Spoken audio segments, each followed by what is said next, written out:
Greetings, Internet! My name is Mark Getto. I'm filling in for Jimmy Kimmel. I'm an aspiring video game designer and filmmaker. This channel is going to be a creative outlet for me to showcase my projects and my unique brand of humor. If you decide to stick around, I'm going to have lots more Let's Plays, gaming content, fitness content, things like that to come. So stay tuned and subscribe, please. But today, I'm going to show you how I, a 90% disabled veteran, went from this to this at home in less than 2 years. In order to do that, I need to give you a little backstory about myself, my disabilities, and my prior fitness experience to help you get a full picture and hopefully help you figure out a routine that works for you. To start off with a full, honest disclosure, I wasn't brand new to fitness at the start of this journey.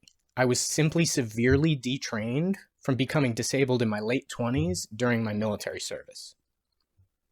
I am not a doctor or a certified medical professional, and I recommend you speak to someone who knows your full health picture before you attempt anything in this video. I am also not affiliated with or sponsored by any of the products in this video, but I am willing to sell out if you're looking for a good spokesperson. I'm looking at you. Insert product here. Prior to becoming disabled, I have a long history of fitness and athletics. I started wrestling in elementary school, continued this all the way through Division I in college, before parlaying that into a brief and mediocre mixed martial arts career. I was also in the military, as you know, which has a heavy focus on fitness as well. In my early 20s, I worked in physical therapy. The knowledge I gained here factored heavily into my fitness journey, as you'll see in a few minutes. When I was 25, I joined the U.S. Navy. I trained as military police before being assigned to a coastal riverine squadron, where I spent the rest of my career until 2018 when I was medically retired. So on to my disabilities. I won't bore you with how I became disabled. It's not a good story or one I like telling. I promise I'm not depriving you of some epic lone survival tale. It's just not interesting.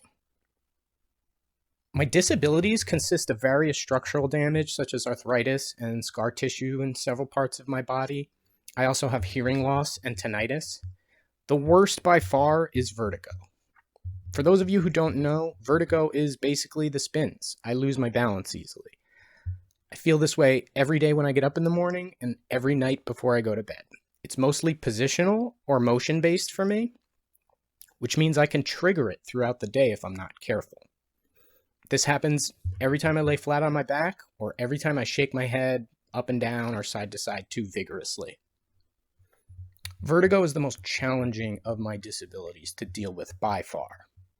The best way I can describe what it feels like when I'm going through an attack is like the first step you take when you get off a tilt-a-whirl or when you lay down after you've had a little too much to drink. You know either of those feelings, then you know how I feel. It was extremely hard for me to cope with living this way, and to be completely honest, it almost took my life.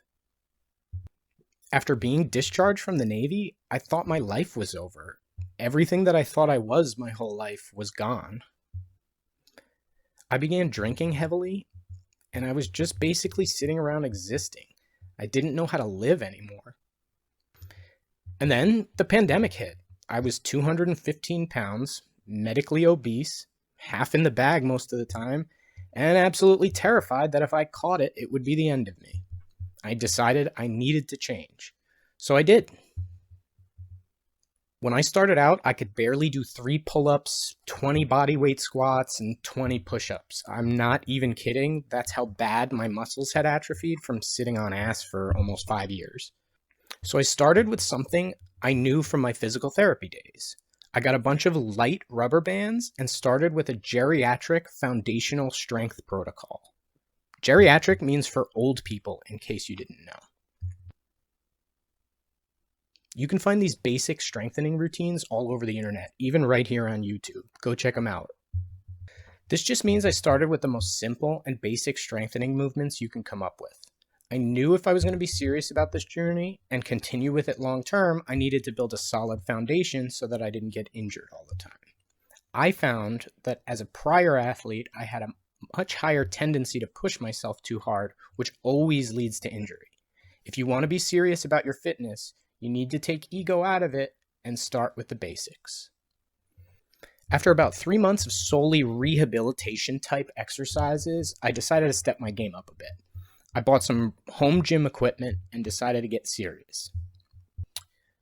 I chose a bodybuilding type routine, meaning my big picture goals were really just to lose fat and build muscle. Basically, I just wanted to look and feel good. And as someone who's disabled, this workout structure allows me to bypass a lot of the compound movements that other forms of athletic training focus on. Instead of compound movements, I focused much more on muscle isolation. By that, I simply mean to get a fit-looking body and improve my overall health. I don't need to run sprints, jump rope to the beat of a dubstep song, or do whatever the heck CrossFit is.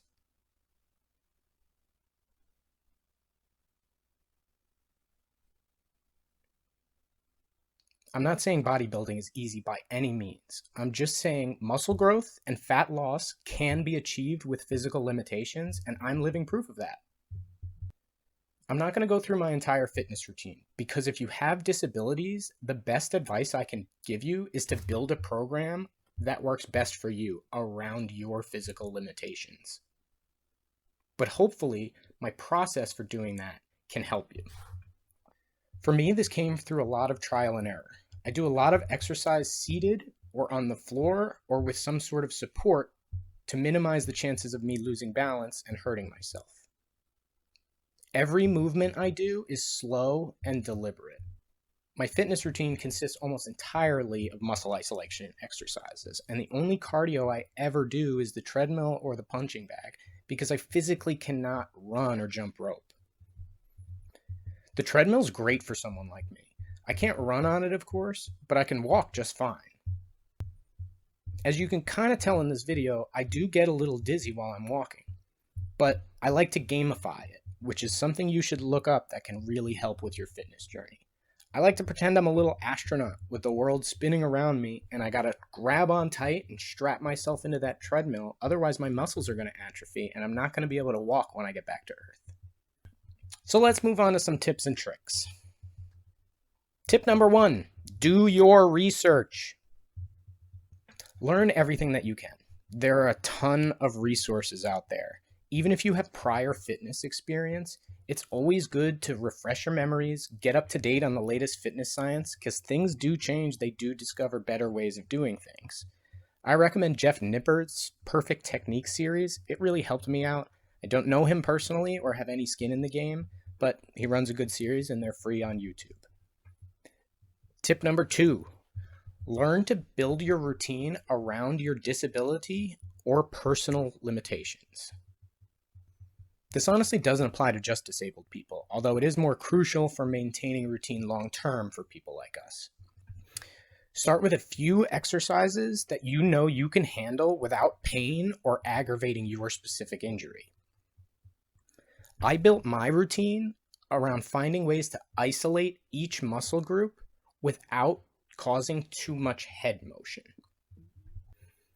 For instance, a seated or isolated curl on an incline allows me to target the bicep without moving my head or body around. I repeated this process until I found at least 5 exercises for each muscle group to work into my routine. This allows me to work full body 5 days a week without leaving any muscles out on any given day. If you're disabled, pay attention to ways you may be compensating for your disability. Favoring one side of your body or one muscle group can lead to muscle imbalances that can cause injury. Tip number 3, find a way to make your routine a habit. At this point, almost 2 years into my fitness journey, I'm basically an addict. I don't know what to do with myself on rest days because I have so much energy, I basically get manic and don't know how to spend it. This is actually fairly easy to accomplish. They say it only takes 20 days to form a habit. I don't know if this is exactly true based on the science, but it's definitely possible to form new habits, even for an old broken down dog like me. But wait a minute. Before you say to yourself, well, there's no way I can jump right into a fitness routine and work so hard for the next 3 weeks straight I can barely crawl into bed at the end of it, you've missed a major point, which brings us to our next tip. Tip number 4, progressive overload. Progressive overload just means on a week-to-week basis, you should always be working a little bit harder than the week before. If you're doing things in an incremental progression like this, you should never be working harder on any given day than you're capable of at that time. And incremental means incremental. This doesn't mean by week 3 of your fitness routine, you're going to be running sprints to the top of a mountain. If you're getting so tired that you can't continue your routines or you're too sore to work out the next day, then you're going too hard and you need to tone it down a bit without giving up entirely. This zone is actually fairly easy to find with some trial and error, and once you're in it, it's very easy to stay in it and continue progressing. Tip number 5, diet. They say that abs are made in the kitchen, and unfortunately, this is more or less true. The secret to dieting for me is the same as progressive overload. When I started this journey, I wasn't eating chicken and broccoli all day. I just incrementally replaced pieces of my diet until it looked more like a traditional bodybuilding one. I'm a big fan of sugary drinks, so the first thing I did was replace all sugary drinks in my diet with Crystal Light. Sponsor me! This allowed me to cut hundreds of calories out of my diet every day without really changing my palate at all, so I didn't even notice the change in my diet. I repeated this process with the worst parts of my diet little by little. I never even really let myself get too hungry during this whole process, which made staying on the diet a lot easier. Tip number 6, optimization. Optimize everything you can when you can. What I mean by that is try to get the best out of today that you possibly can. This goes back to making sure your lifting technique is good, making sure you've done your research on the supplements you're taking, and making sure you're not cutting any corners if you can physically and mentally avoid them. This holistic approach makes every aspect of the journey easier because it allows you to make small mistakes in any one given area of fitness without having it be a catastrophic disaster to your whole routine. Which brings me on to my final tip, consistency. Just be consistent with as much of the routine as you can be. If you make a mistake in any one area, it's not the end of the world. Just pick up where you left off tomorrow, keep moving forward. If you make a genuine effort every day to make fitness part of your life, eventually you'll get to the point where it's just what you do every day. It's totally worth it, I promise you. You can do it. I believe in you. Well, Internet, that's the broad strokes of how I lost 40 pounds and got a physique that I'm personally proud of with disabilities. If you like this video, or you're into video games, guns, or any other nerd stuff, stick around. We're going to have a lot more fun on this channel to come. Thank you guys for watching my video. I love you. I hope you enjoyed it. Have a great day and stay safe.